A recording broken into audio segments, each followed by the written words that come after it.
Hello guys, welcome to my channel. Focusing my talk on the Outreachy contribution phase. So before now, I did a video on how to get into open source programs, and one of those videos was focused on Outreachy, how to get into Outreachy program. So today, I'll be talking about how to skate through the contribution phase. So first of all, congratulations if you have gotten to this stage of the application, and I would encourage you to do your best in order for you to get into the internship program proper. So I can understand that about 700 applicants were selected for this phase, the contribution phase, and like about 70 people will also be selected for the program itself, the internship program itself. So that's like 10%.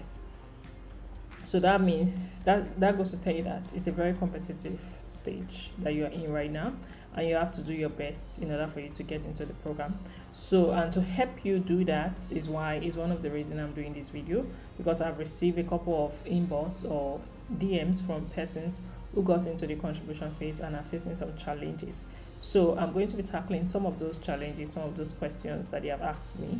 So now, the first thing first is, how do you select a project, or what project can you contribute to? So when you log into the Outreachy platform, the first thing you want to do is to go through the list of projects that are out there. Like during my time, what I did was to pen down some organizations that I felt like I was interested in based on the kind of project that they are doing and matching it with my skill set at that time. So having done that, I came up with like a list of 10 organizations, and then I streamlined it.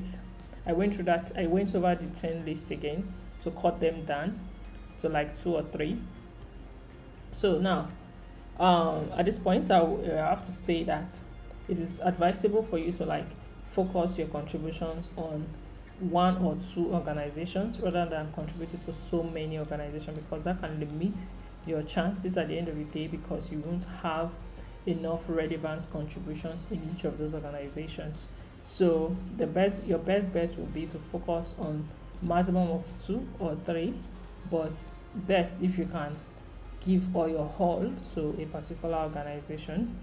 Yeah, so that's one of the things you should look out for. So now, when you have finalized on the project you want to contribute to, when you go through the list, underneath it you will see the mentors that you can approach, because I've had questions of how do I know the mentor and how do I connect with them.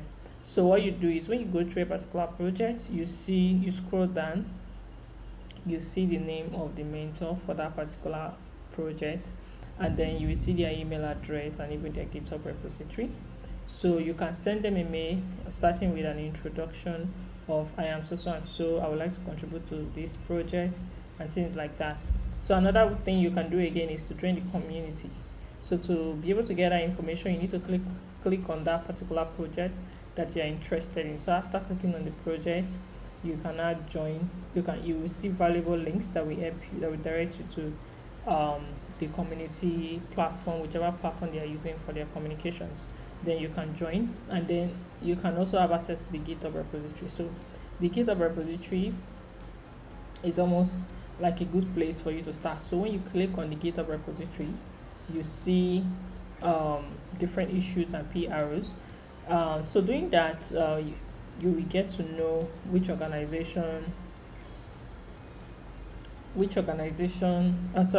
what issues the organization currently have, and then the PROs, like how many people are actively working on that project and things like that. So now, those are very important, because it will help you to know if the project is very active, like if they have so many contributors, and when was the last time contributions was made on that particular project. You get to see all of those things by checking the timelines that an issue was last created, or the time that a PRO was last raised. So another strategy you can use that can help you is that you should not focus attention on small, simple projects. But you might ask, okay, what if that's the only skill I have? Because now, the reason why I'm saying you shouldn't focus attention on smaller projects or simple projects that require simple skills is because so many other persons might be interested in that project. So you find yourself in a project where you have so many contributors, while there are other projects that don't even have contributors or just have very few. So you should look at a project that are not so common, like no, not so many contributors. So if you find yourself having a skill that is popular and there are so many contributors on that project, that means you need to do some extra hard work, in the sense that some people might just be raising issues or raising PROs for minor stuff. So where you really bring your skill into play is when you do something very relevant, something that other applicants are not doing or other contributors are not doing. So that should, when you do that, that will actually give you an edge. That should give you an opportunity, because now, like I said, when I talk about relevant contributions, it's not really the number of PROs you have made that matters, but how relevant is it? What skill level is required to be able to raise that PRO? That is what will determine how good you are in that particular field or in that particular area that you're interested in. So now when you have done all of that, like you have checked the repository, you have contacted the mentor, so what's the next thing? You have joined the community. Let's assume the community is on Slack, you have joined them. So the good thing to do is to start introducing yourself. You can introduce yourself on the GitHub repository by saying at so and so, I would like to work on this issue, or I would like to contribute to this project. Where is a good place to start? Or you can provide the resources to get started. So another thing you can do again is to study a project very well, so that you know where you come in or how you can start contributing to that project. So you start by studying the project. So you check if let's assume the project has a website. You check the website of the project. If the project has if it's a mobile app, you first of all install the mobile application for that project, and then you can now start contributing to the project.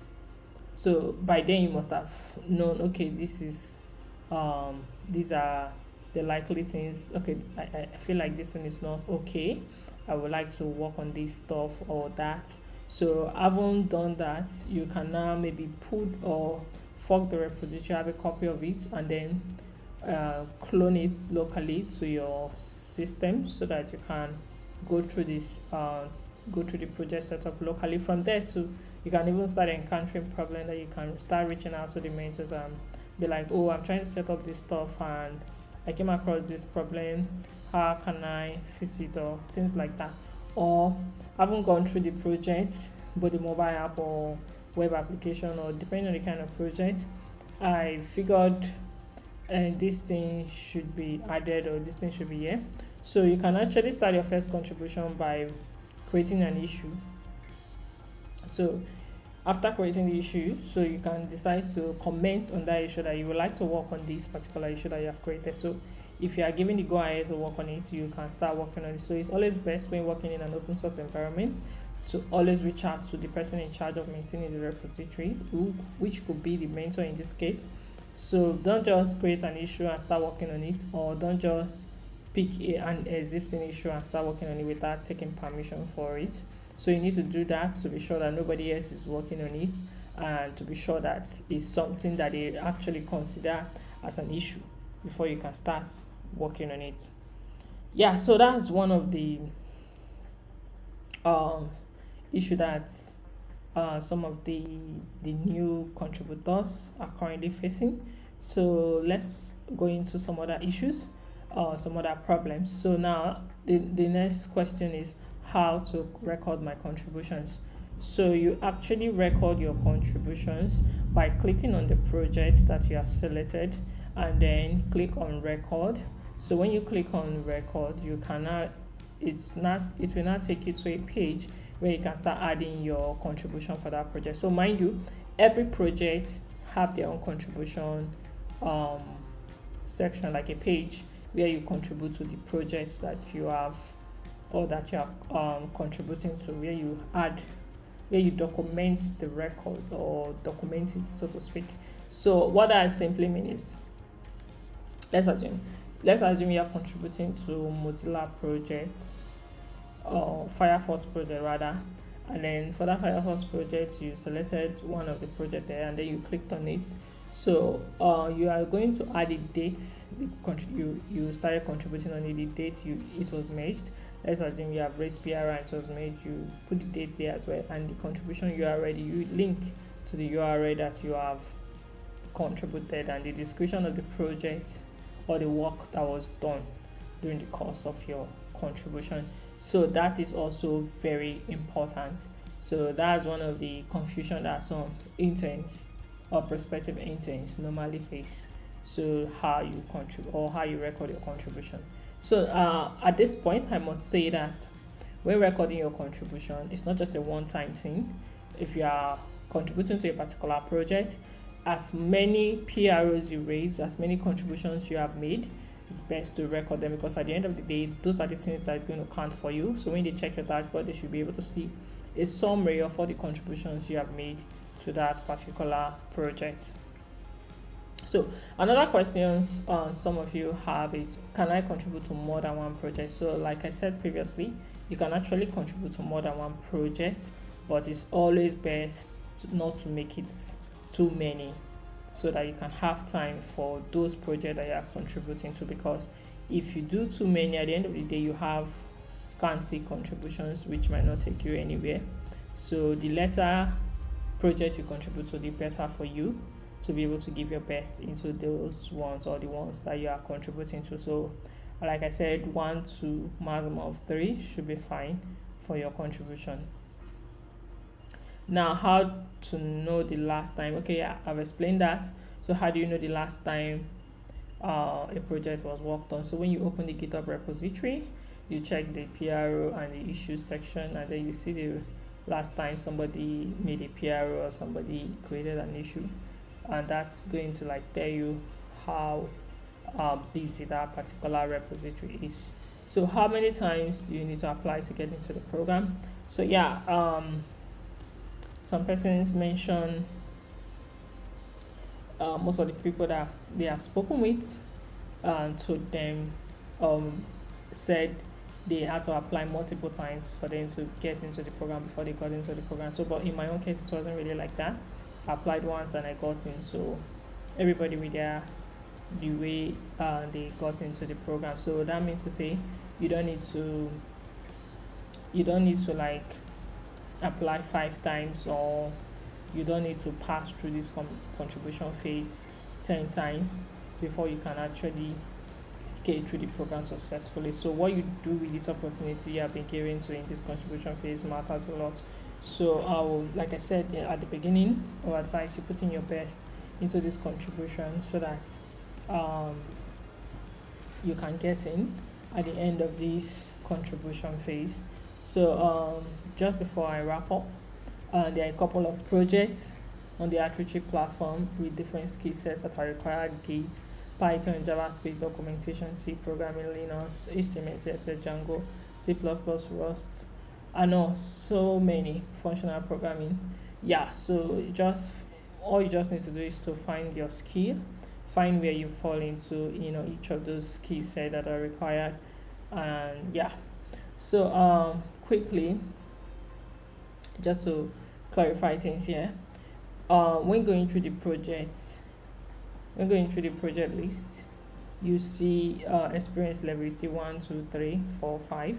So now 1 means no knowledge is required, 2 means concept, 3 means experimental, 4 means comfortable, and 5 means challenge. That means you need serious knowledge in that particular area to be able to like contribute to that project. So you need to check out for those numbers when contributing, when selecting a project. Yeah, so even the required skills, the preferred, and nice to have, they are also very important. So you need to look out for those because you see a particular project might have required mentors will only select you as an intern if you have the skill. Preferred mentors prefer to select an intern who has the skill, but they may select you if you don't have the skill. So it's possible you don't have the skill, but you might also be selected. But required, when they say required, means it's very important that you have that skill. That means the mentors will only select you if you have that skill. Nice to have.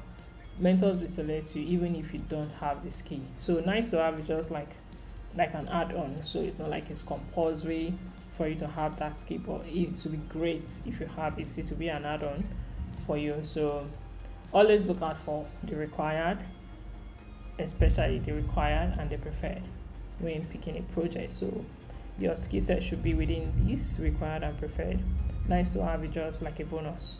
So if you have skill set that is required and preferred, means you are good to go in terms of selecting that particular project.